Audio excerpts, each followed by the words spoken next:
साधु चरित सोवे चरित कपासी। तुलसीदास जी ने कहा है कि साधु का जीवन एक कपास के फल के जैसा होता है, जो स्वयं मिट करके और दूसरे के शरीर को ढकने का कपड़ा बनता है। क्योंकि साधु जीवन ही ऐसा होता है, वह हमेशा परमार्थ के लिए ही जीता है, समाज के लिए ही जीता है। क्योंकि यह जीवन एक क्षणभंगुर है, और इस क्षणभंगुर जीवन के अंदर अगर हम स्वयं के बारे में ही विचार करते रहे तो वो स्वयं का स्वार्थ कहलाएगा। लेकिन समाज के लिए जीना, उसके अंदर एक आनंद अलग आता है। आप एग्जाम्पल करके देख लीजिए कि साधु का जीवन हमेशा समाज के लिए होता है, समाज को सही दिशा दिखाने के लिए होता है। कपास का एक रुई होती है, जैसे फल में से रुई निकलती है, उसका एक एक ताना मिल करके एक वस्त्र बन जाता है, और वह वस्त्र सामने वाले की इज्जत को ढकता है। तो संत के पास में, साधु के पास में कोई भी आ जा सकता है, उसके लिए कोई मित्र नहीं, कोई दुश्मन नहीं। वहां आकर के कोई भी बैठ सकता है, सबके साथ में वो एक जैसा ही व्यवहार रखता है। उसे संत कहते हैं। जो स्वयं दुखी हो जाएगा लेकिन दूसरे को, किसी को दुखी नहीं करेगा। इसीलिए तो लोग कहते हैं कि भाई साधु है, वह संसार से विरक्त है, उसको संसार से कुछ लेना देना नहीं है, लेकिन अपने संसार से ज्यादा साधु के पास में काम रहता है। हर चीज में आप खाली अपने एक घर का ही विचार करते हो, लेकिन संत हमेशा समाज का विचार करता है। समाज का उद्धार कैसे हो, समाज को नई दिशा कैसे प्राप्त हो, संत हमेशा यही विचार करता रहता है। तुलसीदास बाबा ने लिखा है, सठे सुधरई सत संगत पाही, कि अगर कोई मूढ़ बुद्धि सठ मानस हो, बुरे कर्म करने वाला भी इंसान अगर संत की छाया में, संत के शरण में जाके बैठता है, तो भी वह उसको सुधार देता है, उसको सही मार्ग दिखा देता है। लेकिन संत कहीं भी हो, अगर अच्छे इंसानों के पास में बैठेगा तो अच्छी ही खुशबू फैलाएगा। अगर वो बुरी संगत के साथ में भी बैठता है तो भी संत अपना प्रभाव नहीं छोड़ता, अपना स्वभाव नहीं छोड़ता। जैसे एक चंदन की लकड़ी को अगर आप दूसरी किसी लकड़ी के अंदर रख दो तो वो स्वयं का प्रभाव दूसरी लकड़ी के अंदर छोड़ेगा, ज्यादा नहीं तो थोड़ी बहुत खुशबू तो उसके अंदर आ ही जाएगी। पर बुरी संगत का, बुरे विचारों का उसके ऊपर कोई असर नहीं पड़ता।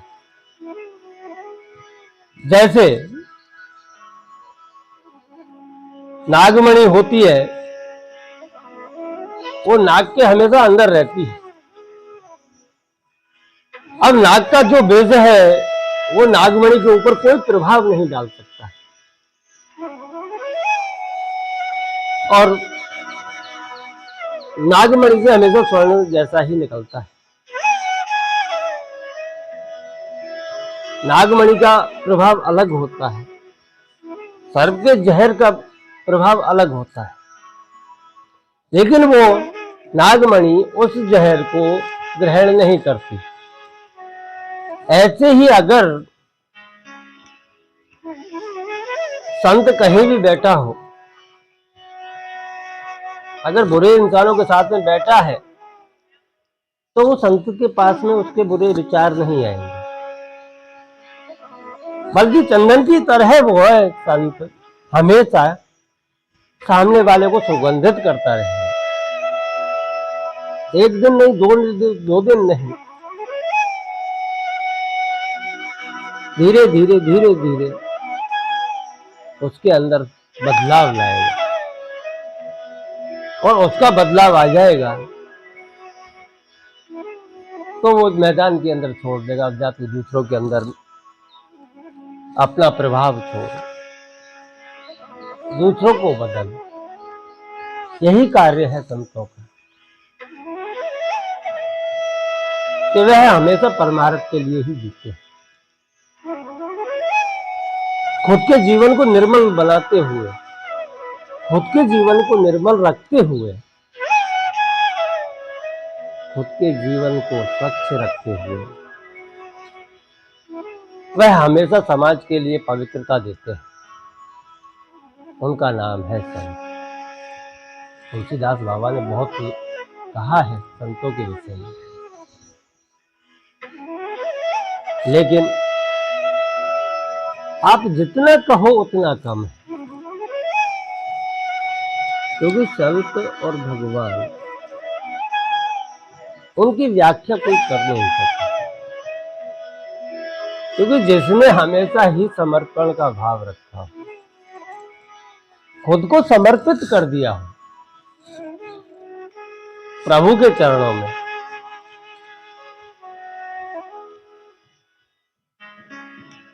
समर्पित करने के बाद में फिर से वो एक नया जीवन समाज के लिए जीता है। क्योंकि तुलसीदास बाबा ने कहा है रामायण के अंदर कि पूरा संसार एक भगवान का ही स्वरूप है, जड़ जीवन इस सबके अंदर परब्रह्म परमात्मा का ही वास है। हम सबके अंदर प्रभु राम को जान करके बार बार नमस्कार कर सकते हैं। सबके अंदर जिस दिन प्रभु का दर्शन होना चालू हो जाएगा, उस दिन समझ लो हमारा जीवन बदलना चालू हो गया। जीवन को बदलने के लिए कहीं बाहर जाना नहीं पड़ता, हाँ खोजना पड़ता है, ये मैं कह सकता हूं, पर वो खोजना कहाँ है ये आपको कोई संत ही बता सकता है। खोजने के लिए आपको बाहर नहीं भटकना है, अपने स्वयं के अंदर ही जिस दिन आप ढूंढना चालू करोगे परब्रह्म परमात्मा को, अपने अंदर ढूंढना चालू करोगे और जिस दिन आपको अंतरात्मा में अपने ही इस पिंड के अंदर भगवान के दर्शन हो जाएंगे, उसी दिन से आप पूरे जगत के अंदर भगवान को ही देखेंगे। सिया राम में सब जग जानी, करहु प्रणाम जोर जुग पाए। कि सिया राम में जग सब जग जानी, ये सब जग एक सिया राम का ही स्वरूप है। जिस दिन ये भावना हमारे अंदर अंकुरित हो जाएगी, उसी दिन से, क्योंकि ये अंकुरित होने के बाद में फल देना चालू कर देती है। बहुत से पेड़ तो हम लगाते हैं, लगाने के बाद में उनकी सेवा करनी पड़ती है वर्षों बरस तक, तब फल देता है। लेकिन मेरे प्रभु के रस का एक बीज ऐसा है कि जब आप उसको अपने हृदय के अंदर रोप दोगे, तभी से आपको आनंद का फल प्राप्त होना चालू हो जाएगा। आपके अंतर आत्मा में एक आनंद स्वरूप जागृत हो जाएगा। आप बाहर की माया से छूट जाओगे, अपने ही अंदर एक आनंद का स्वरूप, उसी में आनंद करोगे।